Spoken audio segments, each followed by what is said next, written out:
Muy buenas tardes, señores y señoras, pueblos en general de México, de Latinoamérica y de todo el mundo. Bienvenidos a este canal de videos en materia de política nacional mexicana y también temas internacionales. El día de hoy nos vamos a ocupar de un tema nacional, un tema referente a la Suprema Corte.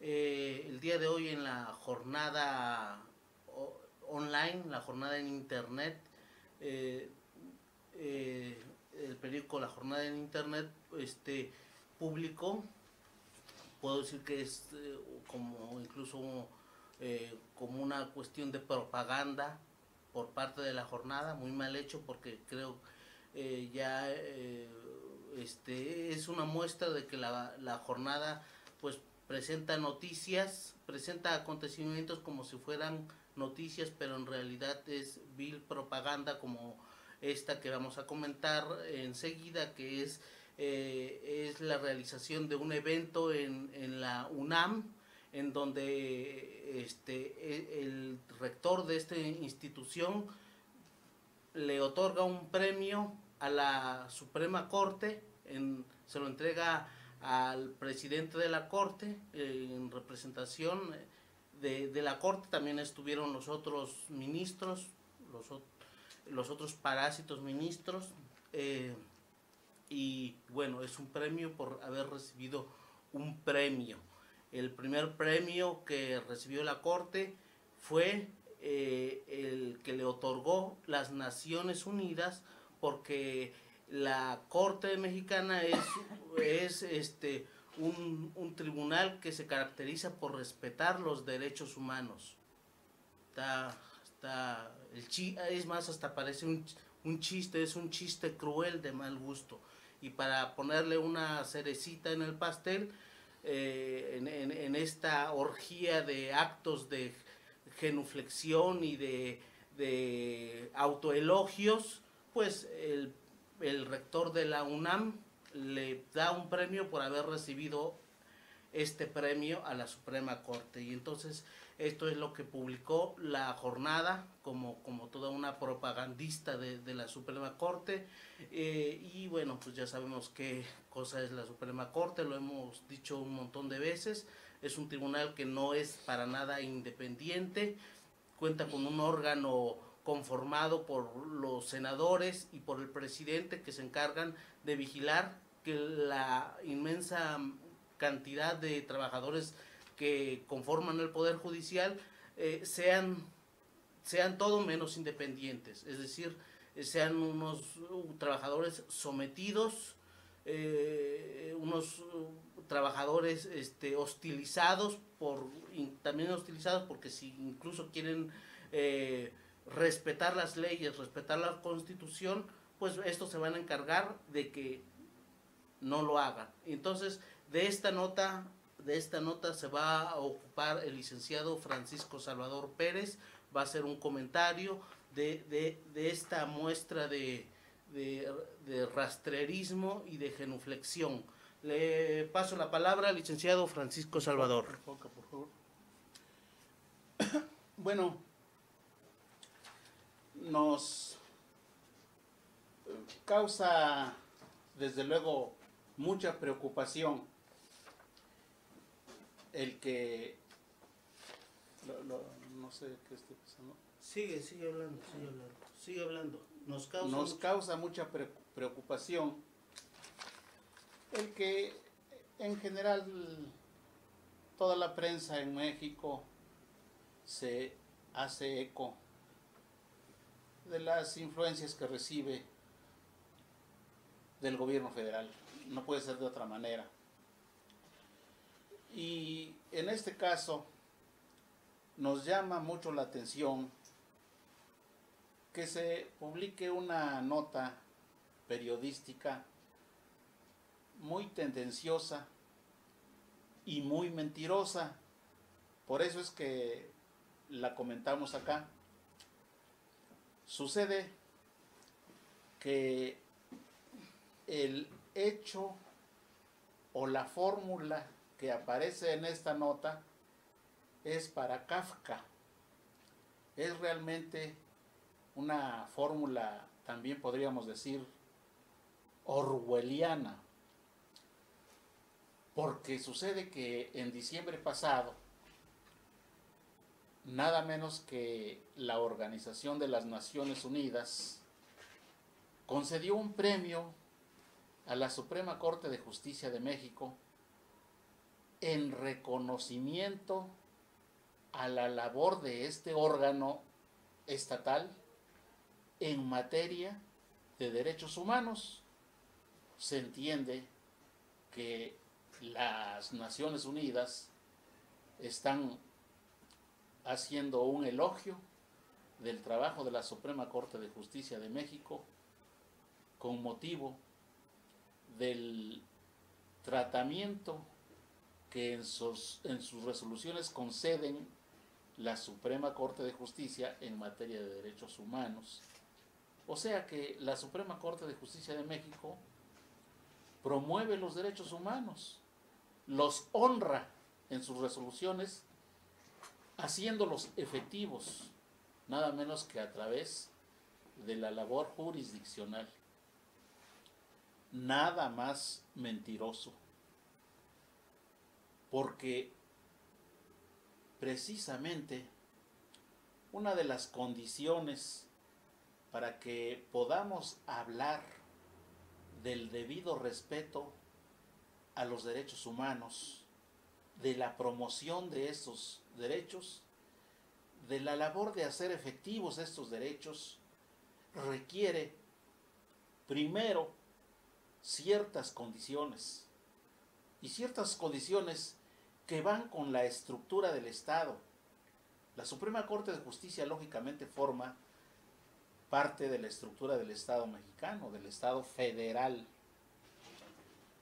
Y tenemos que, aunque en México la Constitución Federal Mexicana reza de manera dogmática la separación y la división de las funciones públicas, las funciones del Estado, y con esto la división clásica de los poderes públicos.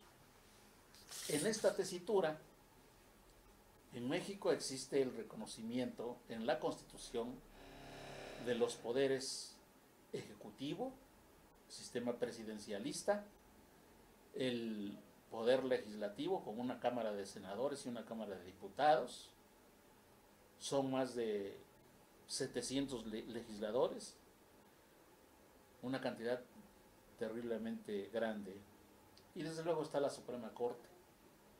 Lo que pasa es que en la estructura del Estado mexicano existen una serie de parámetros, una serie de organismos, una serie de estructuras, de fórmulas estatales que determinan la nulidad del Poder Judicial como órgano independiente, como órgano autónomo y sobre todo como órgano imparcial en el ejercicio de la labor jurisdiccional, porque estas funciones tan delicadas de Estado, y en este caso de la Administración de Justicia, no están garantizadas en la Constitución Federal Mexicana, sino todo lo contrario. Si se hace un análisis breve del contenido de la Constitución Federal Mexicana, inmediatamente nos percatamos que es el Poder Ejecutivo, con un inmenso poder de que dispone, quien controla la labor jurisdiccional en México a través de ciertos órganos de carácter ejecutivo, principalmente la Cámara de Senadores. Son estos órganos los que determinan finalmente la estructura y funcionamiento del Poder Judicial, de modo que el resultado es que tenemos una Suprema Corte anulada, carente de independencia, de autonomía y por tanto de imparcialidad para poder ejercer la labor jurisdiccional.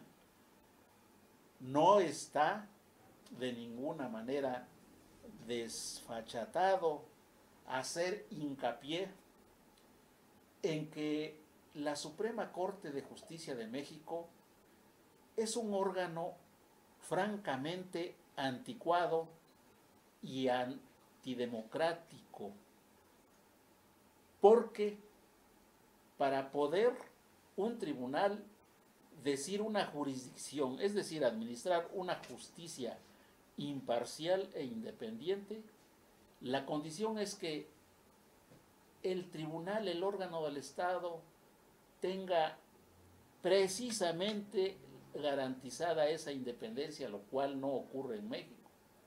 En México existe un órgano manejado prácticamente políticamente por el Poder Ejecutivo y por la Cámara de Senadores Federal,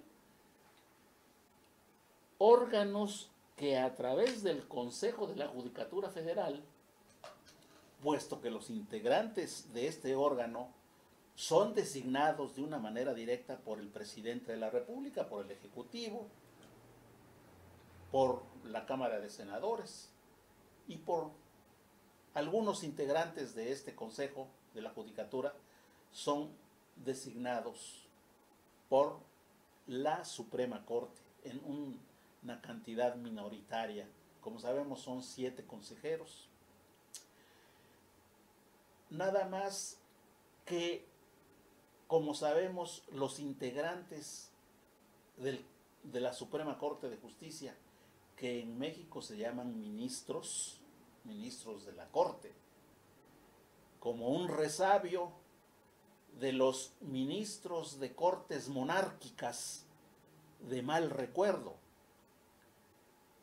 De esta manera, la Suprema Corte carece de independencia y de autonomía, puesto que a los ministros, es decir, a los jueces titulares de este órgano de justicia, los designan los otros poderes y de una manera determinante el Poder Ejecutivo Federal. Vamos a ejemplificar cómo actúa la Suprema Corte en casos concretos. Tenemos que en México, en la Constitución Federal, está muy bien delineado el concepto de soberanía del pueblo, la soberanía popular, que está ligado al concepto de nación soberana, al pueblo unido políticamente, la unidad política de un país que es la organización de ese pueblo, la nación, en este caso mexicana.